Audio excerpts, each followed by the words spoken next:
¿Qué tal? Muy buenas noches, bienvenidos a Punto de Encuentro. Continúa esa resaca del fiscal general del Estado, máxime cuando esta mañana además ha presentado su dimisión al Gobierno. Álvaro García Ortiz ha enviado una carta al ministro de Justicia, Félix Bolaños, en la que pide su cese al Consejo de Ministros antes de que el Supremo ejecute la propia sentencia. Lo vamos a ver ahora mismo. La misiva aparece con el membrete de la Fiscalía General del Estado y se dirige al titular de Justicia, advirtiendo de que el pasado jueves 20 de noviembre fue notificado de ese fallo condenatorio por parte del Supremo. En este punto, García Ortiz apela al profundo respeto a las resoluciones judiciales y también a la voluntad de proteger la Fiscalía. Un paso que califica como un acto debido no solo al Ministerio Fiscal, sino también a toda la ciudadanía española.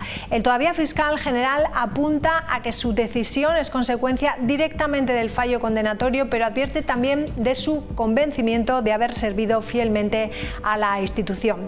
Sobre este respecto, sobre esta carta, se manifestaba esta mañana en estos términos el presidente del Gobierno. Escuchen.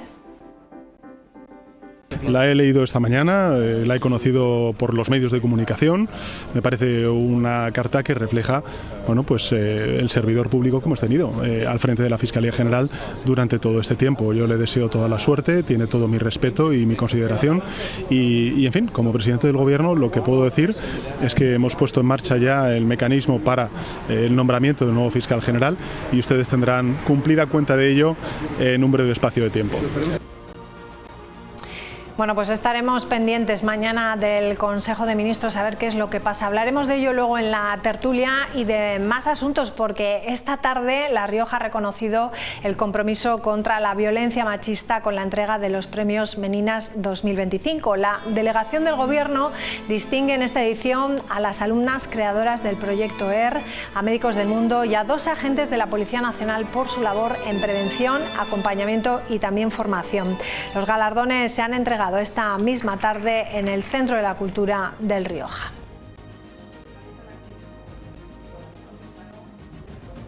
El asesinato de estas hermanas con crimen de género sobre las mujeres. Sigamos con el vuelo de las mariposas. Y también esta tarde, una hora concretamente más tarde, la Red Vecinal contra la Violencia de Género celebraba también un acto para conmemorar sus 25 años de vida. 25 años en los que su red de voluntarios ha ayudado a personas que sufren malos tratos mediante diversas actuaciones de acompañamiento, actividades de ocio, tiempo libre y entrevistas, y otras que solicita también la persona a la que se ayuda.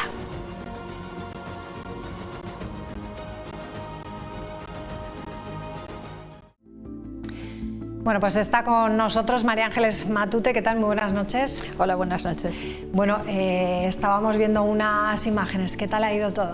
Muy bien, la verdad que ha sido un acto muy bonito, muy emotivo y, bueno, contentos. Bueno, enhorabuena por esos 25 años. Cuéntenos un poco qué supone para usted estos 25 años de esta red. Bueno, pues ha sido bastante complejo, ¿no? Sobre todo los inicios fueron bastante complejos porque actuamos con violencia de género y actuamos con personas voluntarias, ¿no? Entonces la cuestión era cómo podían ayudar, ¿no? Porque tenían ganas de ayudar, pero había que hacer cómo se podía organizar eso para que pudieran ayudar, ¿no?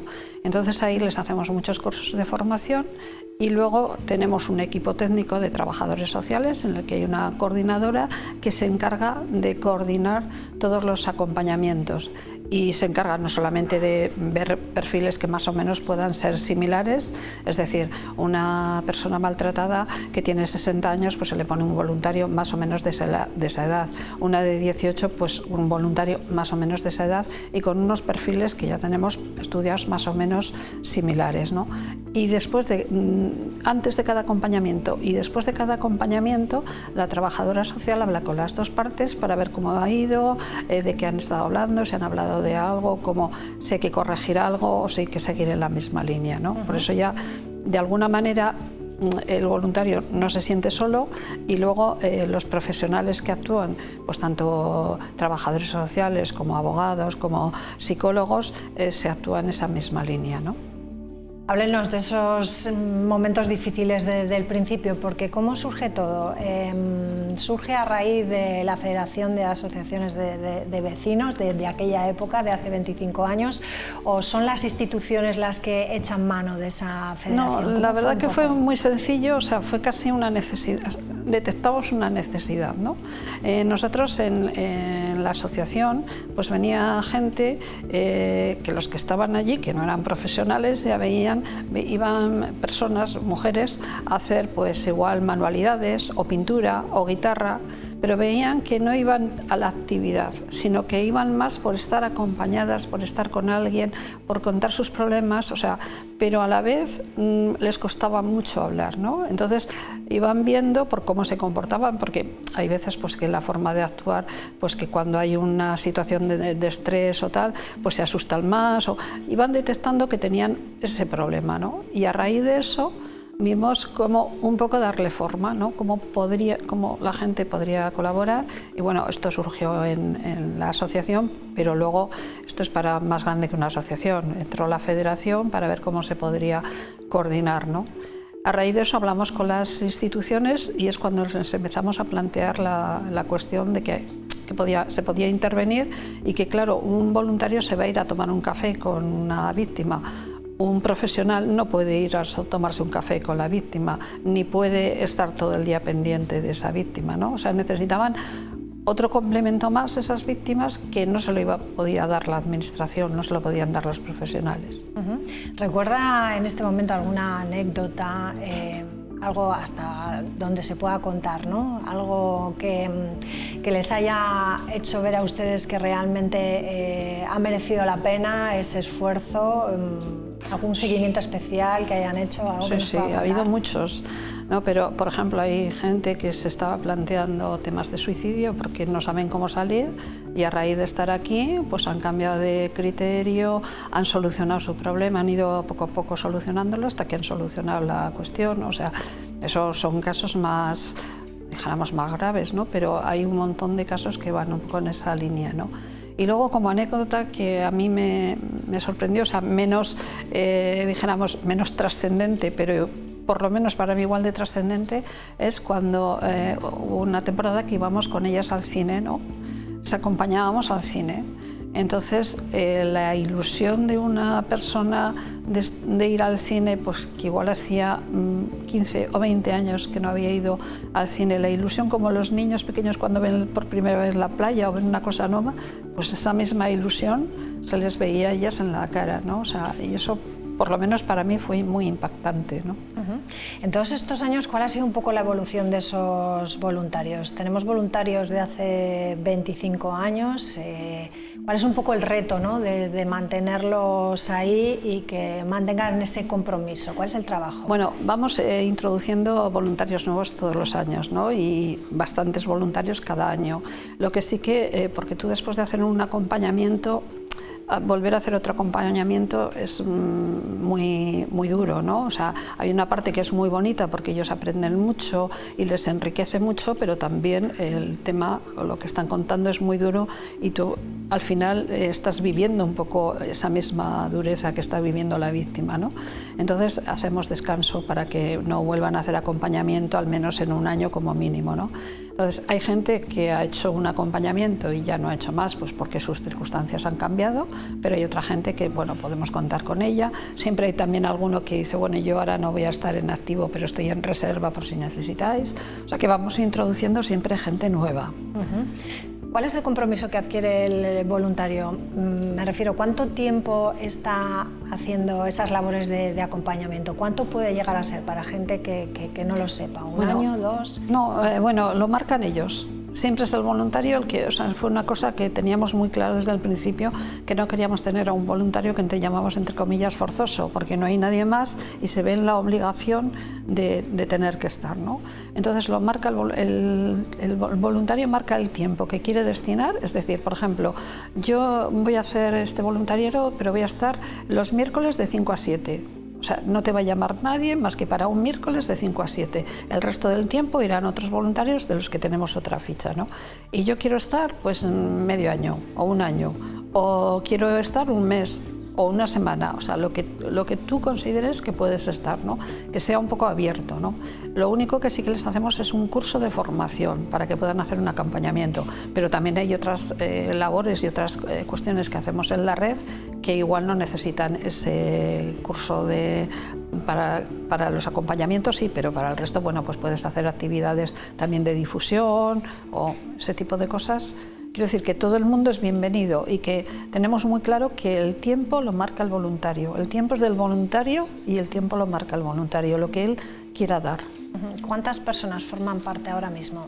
Siempre tenemos un mínimo de 100 personas, pero luego, como te contaba, hay mucha gente que está latente porque muchos de los que han hecho acompañamientos otros años, pues igual no hacen un acompañamiento, pero si se necesita en un determinado momento sabemos que están ahí. Y luego procuramos eso, que haya un mínimo de 100, pero siempre tenemos alguien más, ¿no? para poder luego cuadrar los horarios de cada persona.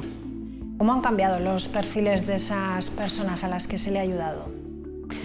A ellas mismas, ¿cómo han cambiado las personas que necesitan esta ayuda? Bueno, la evolución que ellas tienen es siempre positiva, ¿no? Porque al estar rodeado de mucha gente que es positiva, pues su evolución siempre es buena. Hay gente que le cuesta más y hay gente que le cuesta menos, ¿no?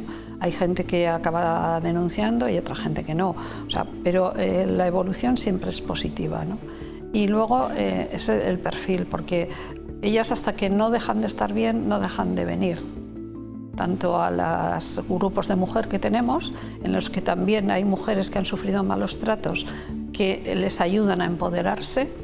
Se hacen muchas actividades en esos grupos, ¿no?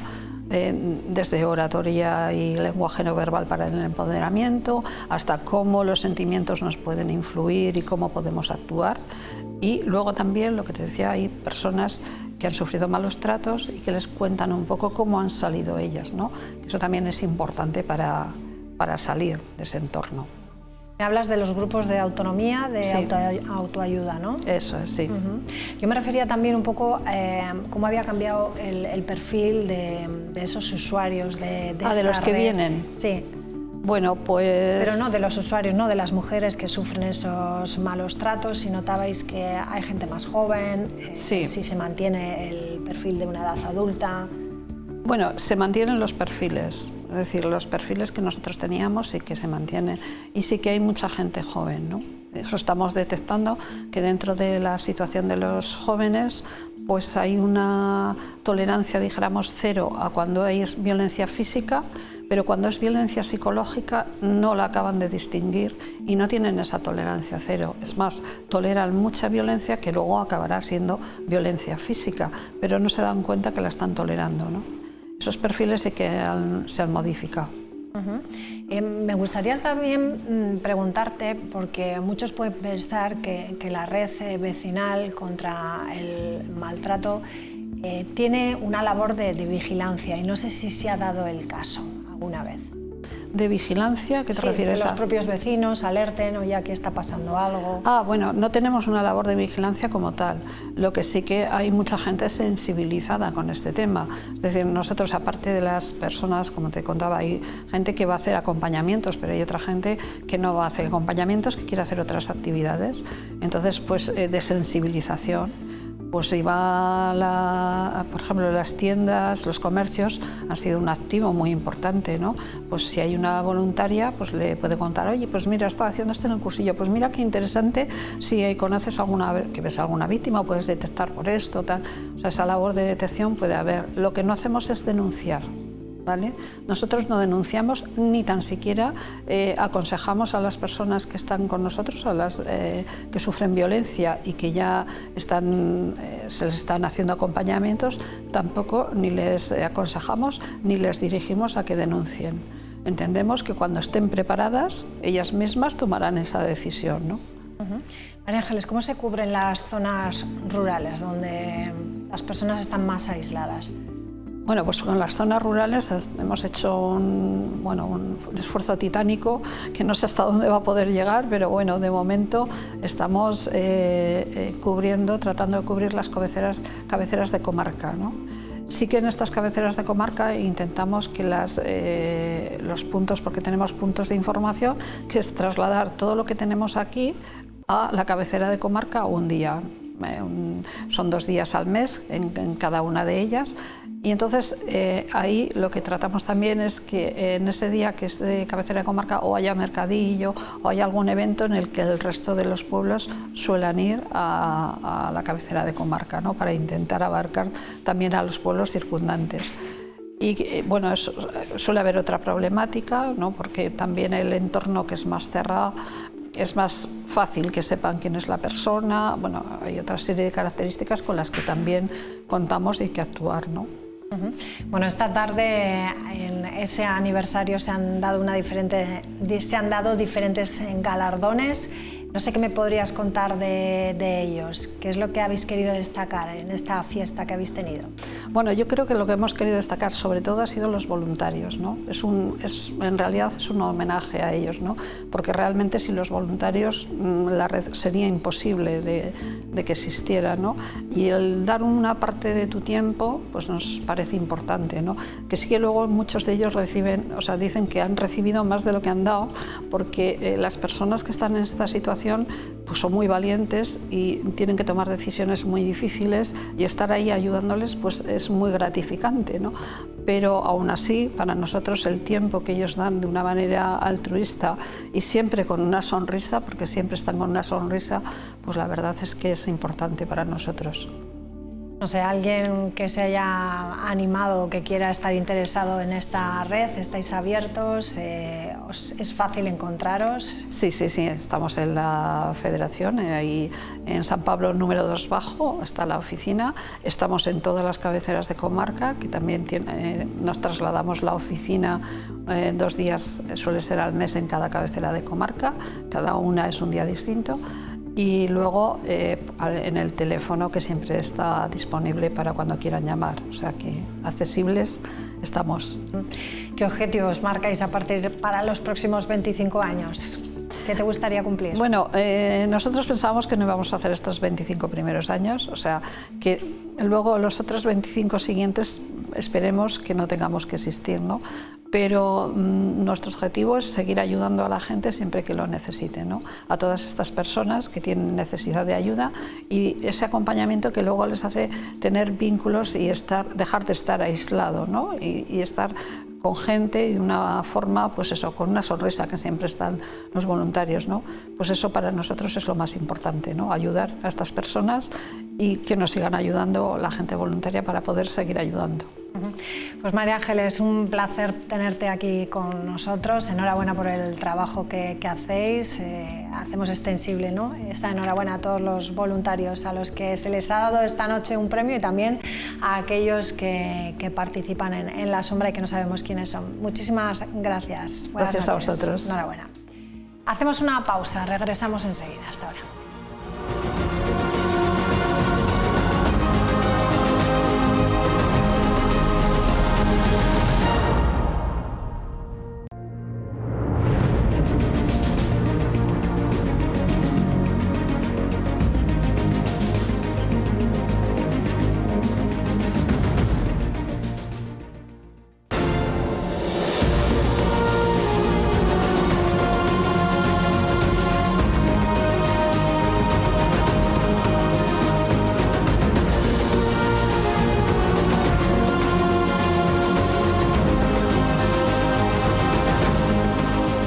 Bueno, pues ya estamos de vuelta y vamos a comenzar ya la tertulia. Saludamos a Sonsoles Soriano. ¿Qué tal? Muy buenas noches. Hola, buenas tardes, bienvenida. Está con nosotros también Diego Mendiola. ¿Cómo estás? Buenas noches. Buenas bienvenido. noches. Y está con nosotros también Rodrigo Alfaro. ¿Qué tal? Muy buenas noches. Hola, buenas noches.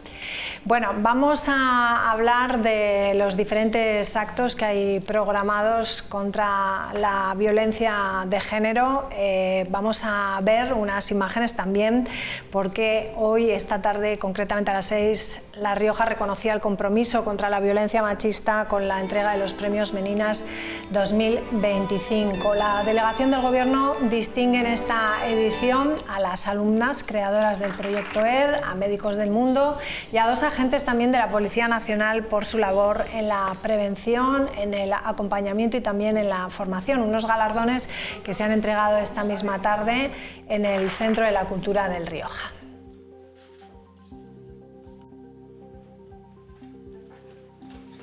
Venga, y vamos a conocer también algunos de los actos que hay programados para mañana, Día Internacional para la Erradicación de la Violencia de Género. Empezamos por la plataforma 8 de marzo. La plataforma 8 de marzo ha recordado a las 69 víctimas asesinadas por sus parejas o exparejas este año. El pasado año, una mujer resultó asesinada cada semana. El 31% de las víctimas habían presentado denuncias. Y a los 9 menores fallecidos y los 40 que se han quedado huérfanos, además de los más de 1.400 que están en riesgo. Es de vital importancia que de forma urgente se apruebe la ley de violencia vicaria para seguir reforzando la atención integral a las víctimas. Como todos los 25N, la plataforma ha convocado una concentración a las 7 de la tarde en la Concha del Espolón, bajo el lema «Rompe tu silencio y alzamos la voz» contra todo tipo de violencia machista. Por todas las mujeres que viven situaciones de mayor vulnerabilidad y lo tienen aún más difícil, por todas las mujeres asesinadas que ya no están con nosotras y por todas las que sí están. Creen también inasumibles las cifras en relación con los malos tratos, las violaciones y otras agresiones sexuales. Como el acoso sexual y el acoso por razón de sexo, con especial incidencia en el entorno laboral. Alertan del peligro del aumento de los discursos autoritarios.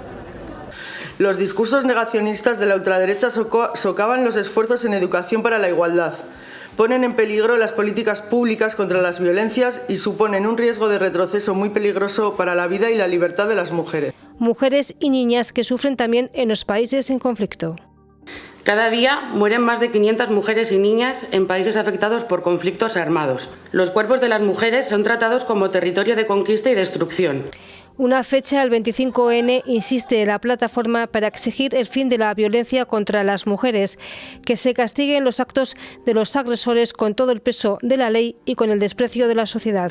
Una sociedad que debe dejar atrás la herencia machista y educar a los jóvenes en el respeto, la igualdad y la libertad. Venga, pues vamos a hablar en principio, en general, ¿en qué contexto celebramos este año el 25N, Sonsoles?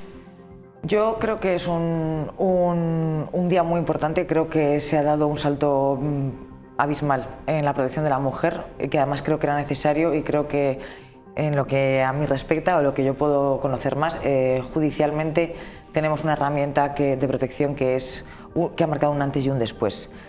Creo que estos son los momentos en los que todas las mujeres nos deberíamos poner de acuerdo para hacer un acto común y no tener rivalidad entre nosotras, porque esto es lo que hace que nosotras nos veamos más fuertes y nos veamos capaces de seguir adelante, que nuestros hijos sean educados en el respeto y en la igualdad ante la ley y de derechos, cosa que hasta ahora, pues, por desgracia, brillaba por su ausencia.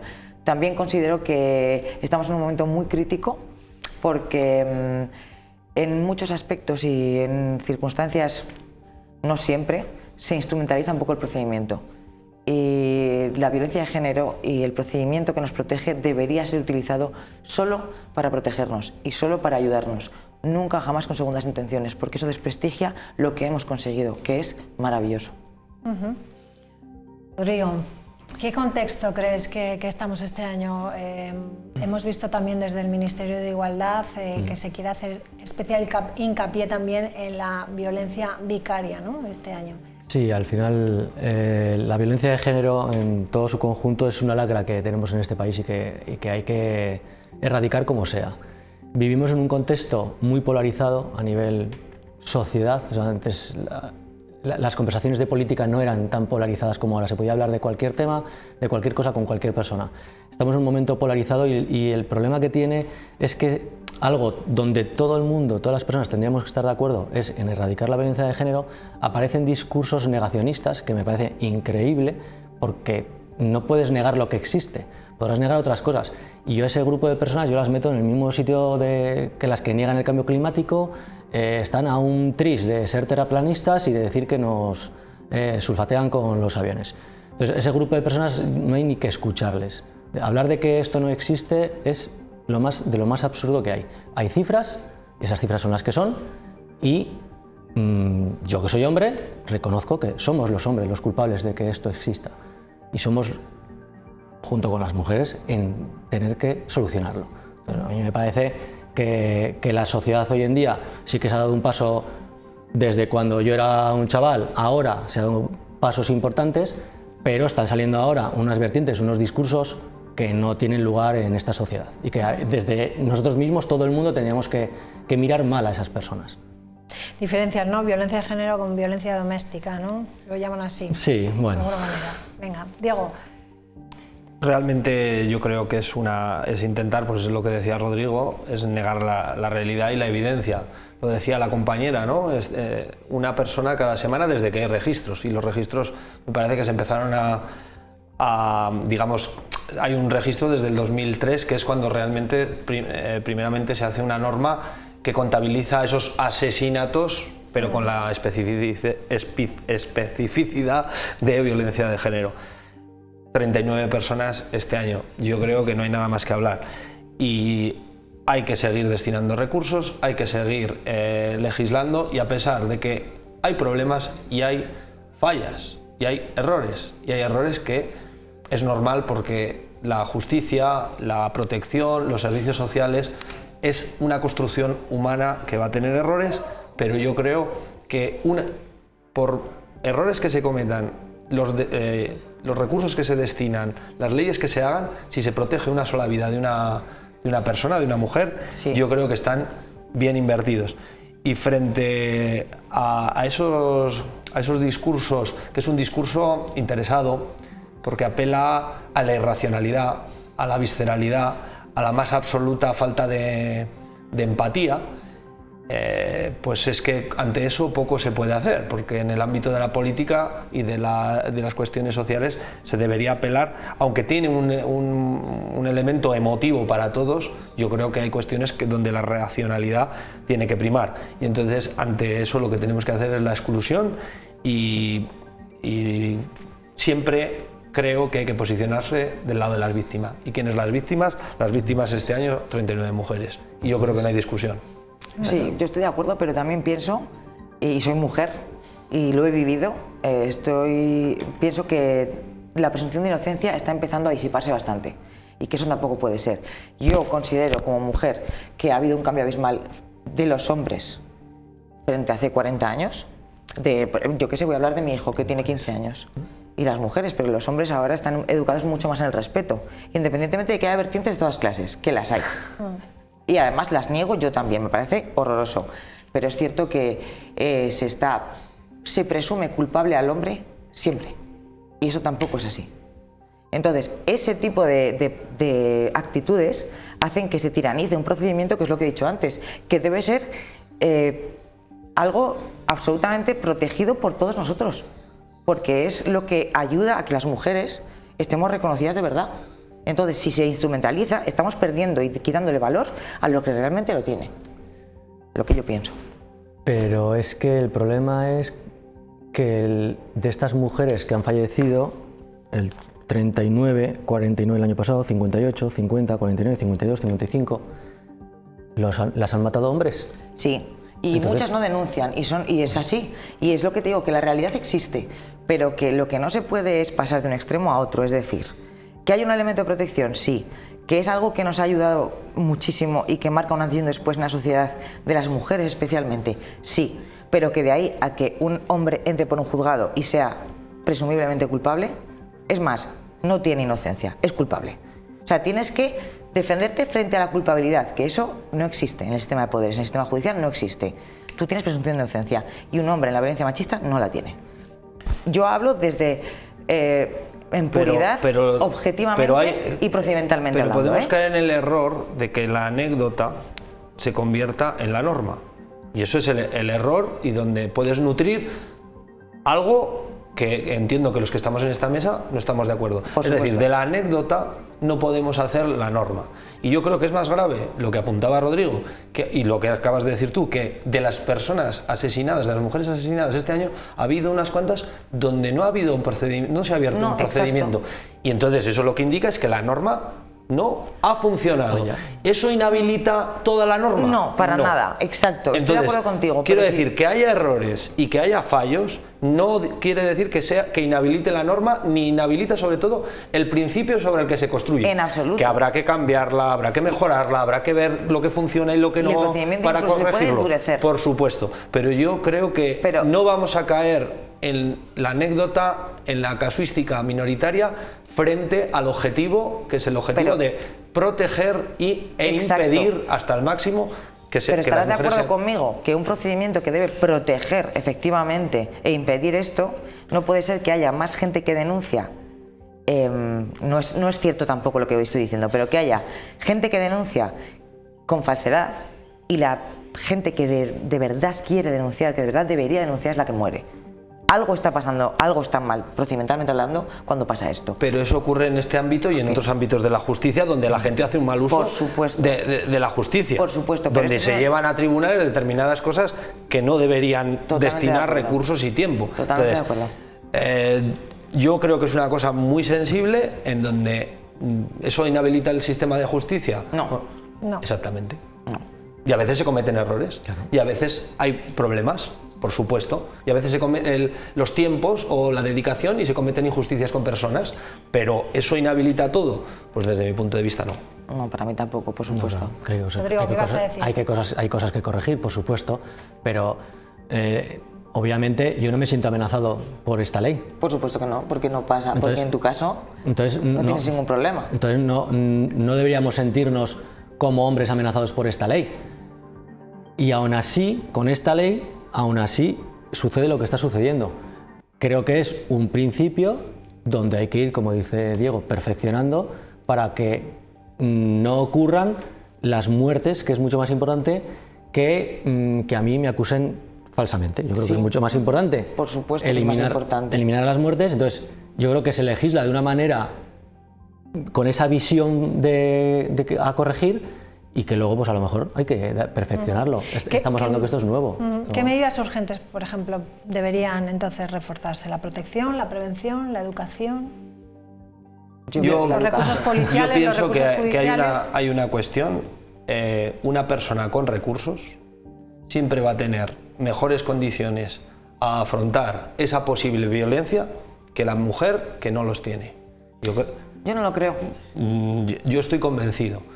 Hay muchos elementos de cuando tiene que convivir con el propio agresor, se inicia el proceso de ruptura o de separación y tienes que convivir en la vivienda porque no tienes otra alternativa y eso puede derivar en una profundización. Estás hablando de alguien que no esté machacado psicológicamente. Aparte, eso sin contar la violencia psicológica, que muchas veces la violencia física es ya cuando el iceberg ha aflorado por encima del nivel del mar, pero previamente siempre hay una violencia mucho más sutil y tan peligrosa o más que la propia física.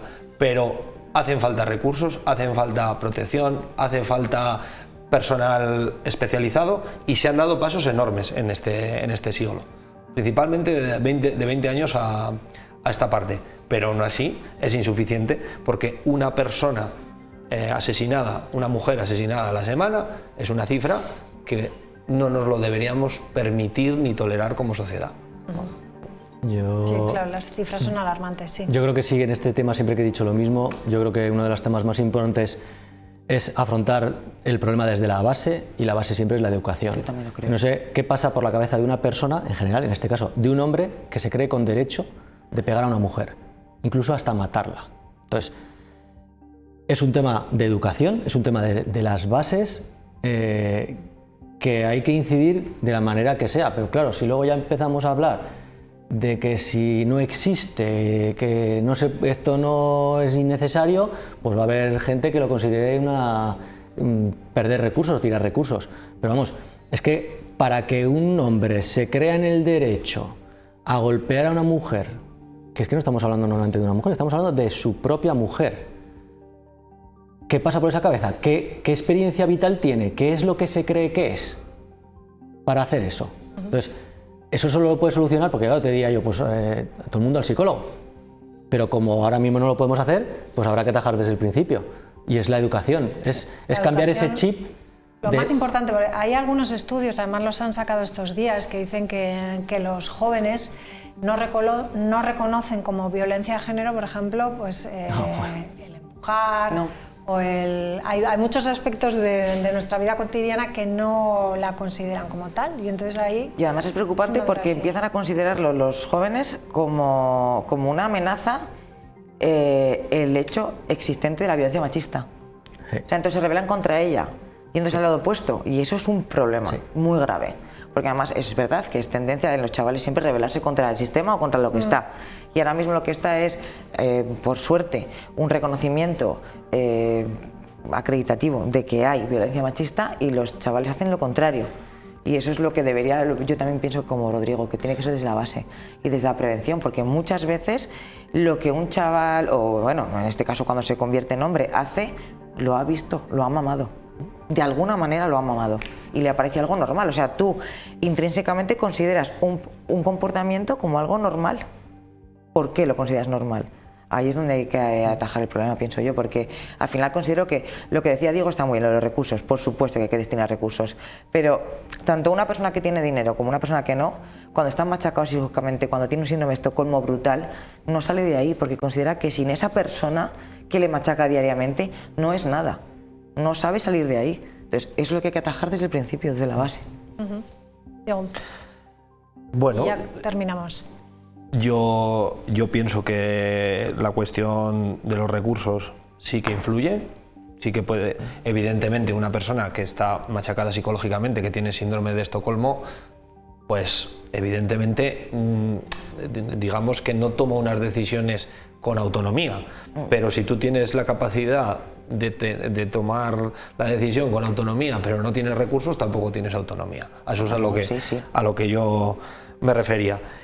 Y desgraciadamente no es espontáneo, no es que las nuevas generaciones, por ese hecho adolescente, ¿no?, de rebelarme y de ser transgresor, adopto ese discurso. Ese discurso está permanentemente difundido por figuras de autoridad. Y hay políticos y jueces y representantes de la sociedad que lo minimizan, que lo banalizan y que consideran que en el franquismo había muchísima más libertad, por ejemplo, para las mujeres que ahora. Y eso lo vemos en prime time en muchas cadenas de televisión. Entonces, ¿son los jóvenes los que adoptan? Yo creo que lo adoptan porque hay una campaña muy potente de sectores muy regresivos de la sociedad que lo que ven amenazado, les importa un rábano la violencia machista, les importa un rábano, lo que ven amenazado es su consideración de privilegio de hombre frente a las mujeres. Y entonces reaccionan así, y es tan sencillo, y es algo primario, animal. En vez de considerar que una mujer es una competidora tan digna como otro y que puede estar a tu mismo nivel y puede hacer el mismo trabajo, incluso mejor, o a veces peor, depende de la igualdad de condiciones, pues piensas que tú como hombre tienes que tener una posición de superioridad y que la mujer tiene que estar sometida. Y eso es lo que se traslada. Y eso no es espontáneo. Yo creo que no hace falta nada más que ver determinados programas, los sesgos que tienen, lo que priman, que es lo físico, la mujer como un objeto dependiente del hombre, etcétera, etcétera. Bueno, vamos a cambiar de asunto, que se nos va el tiempo. En política nacional, la actualidad viene marcada por la condena al fiscal general del Estado. Esta mañana, antes de que llegase su destitución oficial, García Ortiz presentaba su dimisión, destacando su servicio fiel a la institución. Nos lo cuenta Rafa Navarro desde Madrid.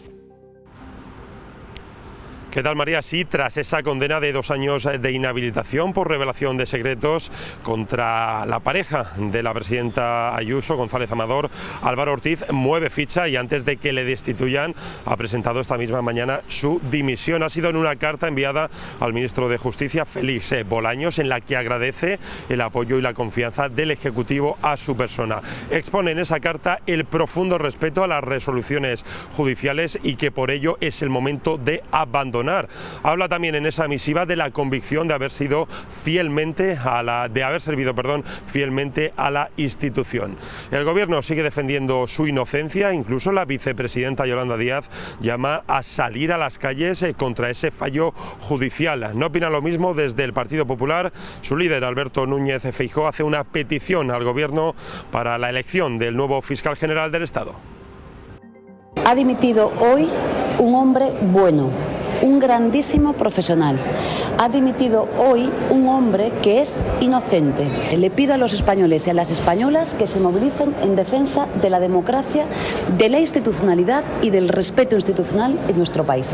Que el nuevo fiscal general del Estado sea, primero, un jurista de reconocido prestigio con más de 20 años en la profesión, que cuente con el aval del Consejo General del Poder Judicial y que no haya desempeñado cargos políticos en los 5 años anteriores. Esto ya es una obligación legal.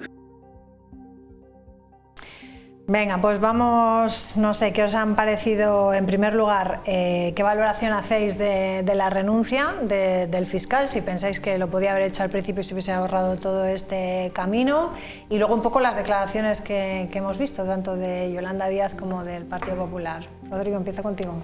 Pues a ver, yo lo primero que haría sería esperar a la sentencia, a ver lo que dice la sentencia, a ver qué dicen también esos votos particulares y entonces ya poder hacer una valoración con el documento en la mano, porque realmente uno de los problemas o las ventajas que ha tenido esto es que se ha televisado casi en directo, hemos podido ver declaraciones de unos, declaraciones de otros, y la sensación que se transmite es que hay más indicios que pruebas, que es como que ahora ha sido condenada una persona a base de indicios, y eso la verdad es que si eso se traslada a la sociedad es muy peligroso. Pues hay que ver cómo queda redactado y ver qué pone ahí, porque es que si no empezamos ya a politizar la justicia y entonces ya empezamos otra vez a polarizar todo y entonces según de qué color seas, esto está bien o esto está mal. Y no podemos caer ahí porque es que entonces si perdemos la fe en la justicia de este país, lo de las calles es lo de menos. O sea, es que entonces apagámonos. Entonces no podemos estar aquí haciendo cosas, elucubraciones sin saber de lo que la justicia ha dicho que es culpable. Yo lo que quiero es ver la sentencia y ver en qué se basa. Vale, ni tanto Yolanda Díaz pedir que la gente se lance a la calle, ¿no? Ni tampoco a lo mejor como Ayuso, que se presentaba en la Comunidad de Madrid haciendo una rueda de prensa, ¿no? Explicando un poco qué es lo que había pasado, ¿no?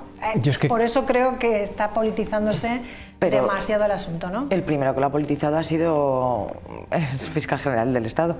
O sea, yo pienso que solo con lo que se ve es una persona que no ha actuado conforme a derecho, que se ha pasado el Estado de Derecho por las narices y que no ha respetado las garantías procesales. Y eres el fiscal general del Estado. O sea, no importa, no puede haber ni siquiera indicios de que tú cometes una ilegalidad, porque para eso estás. O sea, a mí me parece que es una persona que no ha actuado bien, que tenía que haber dimitido antes, pero que metidos en el relato que se estaba contando, que el primero que lo ha politizado ha sido él, porque politizó todo lo que pasó. O sea, metido en el relato tenía que continuar y lo que ha hecho simplemente es evitar un boom mediático no esperando la sentencia. O sea, para mí es una persona que no debía estar ahí. Pero que, de verdad, que independientemente de que el novio de Isabel Díaz Ayuso hubiese sido o sea culpable, que para mí, ninguna persona que deba ser condenable tiene que estar exenta de condena. Cualquiera, me da igual. De rojos, azules, me da igual. Quien es culpable, que pague.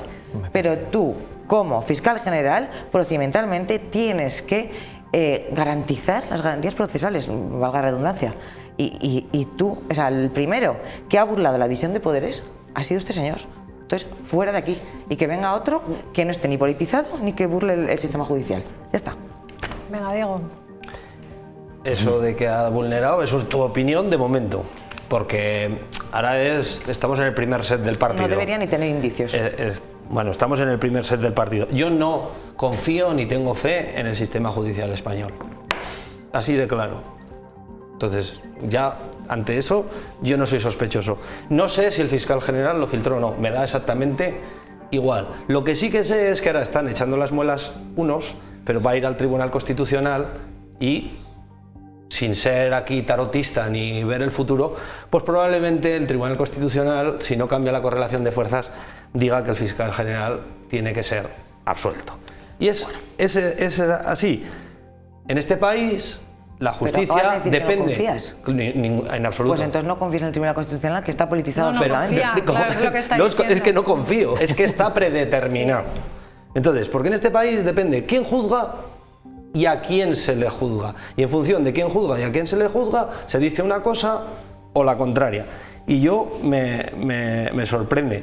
Yolanda dice que hay que salir a protestar contra determinadas decisiones judiciales. Yo he salido un montón de veces y seguiré saliendo. Lo que me sorprende es que gente como también, que ahora se les considera Garzón, Dolores Delgado, también ha estado en ese mundo muy turbio.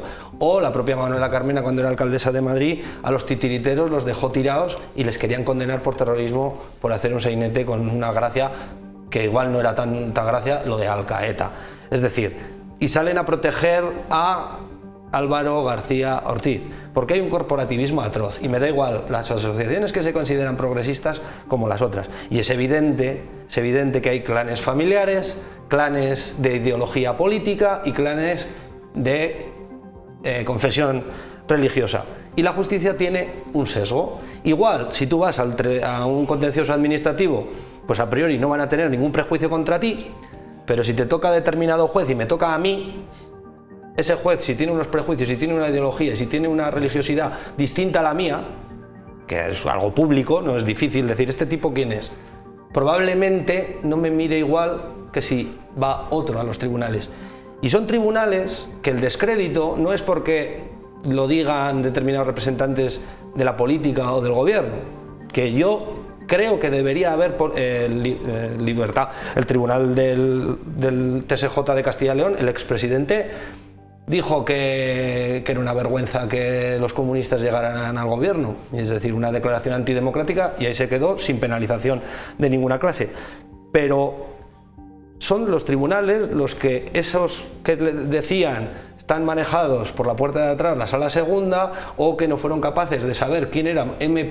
Rajoy en un asunto del Partido Popular, creo que se llamaba la Gürtel, y los papeles de Bárcenas, luego saben perfectamente y con indicios saben que fue Álvaro García Ortiz a ciencia cierta. Entonces, el desprestigio se lo crean ellos, la parcialidad la tienen ellos, porque no son ni imparciales ni independientes, porque hay intereses privados que financian ponencias, financian cursos de determinados jueces, y eso lo que hace es romper la credibilidad y la imparcialidad del sistema judicial.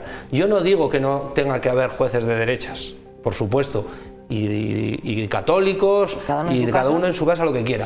Lo que no deberían primar es sus intereses de clase, sus intereses corporativos o sus intereses de cualquier índole y sus prejuicios sobre la interpretación correcta de la ley. Pero te digo que la no independencia del Poder Judicial está desde Felipe González, que modificó el Consejo General del Poder Judicial, y que luego ningún partido, y además vamos a hablar del bipartidismo, ni PP ni PSOE han querido modificar jamás eso. Sigue estando politizado y sigue habiendo jueces de derechas y de izquierdas metidos dentro del sistema.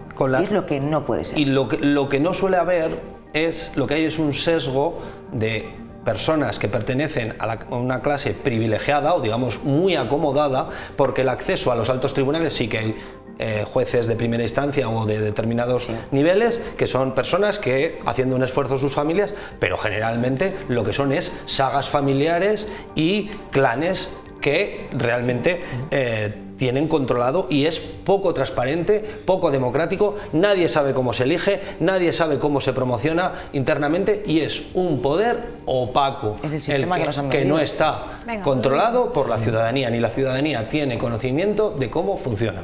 No, a ver, es que si buscar jueces sin politizar, creo que en la sociedad es imposible. Entonces va a haber va a estar politizada en mayor o menor medida, pero tiene que ser ecuánime. O sea, no puede ser que cojas un juez, estudies un poco su pasado de sus juicios y vayan todos en una misma línea y otros en otra línea, y eso es lo que no puede ser. Hay que ser justos, dentro de la justicia es justos. Luego, lo que hablábamos de los indicios, partiendo de que en este país deberíamos ser todos iguales ante la ley, comentábamos antes que por ser hombre no debería ser yo culpable de primera sin hacer mi inocencia, pues entonces una persona, por ser el fiscal general y que haya indicios, no es culpable y tenga que defender su inocencia, sino que hay que probar su culpabilidad. Entonces, quiero esperar a ver la sentencia para ver qué pruebas tienen o qué pruebas han hecho que esta persona sea culpable.